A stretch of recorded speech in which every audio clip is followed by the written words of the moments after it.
Ayan guys, ang aking ginisang gulay na meron siyang karne ng baboy, tsaka sitaw, kalabasa.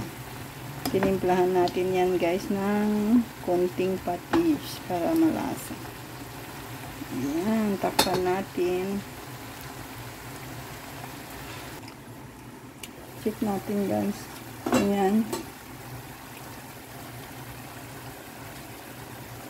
Ang ating gulay. Ginisang kalabasa na may sitaw guys. Tsaka mayroon siyang karne ng slice pork. Sarap niyan. Ayan guys. Ang aming dinner for today. Thanks for watching.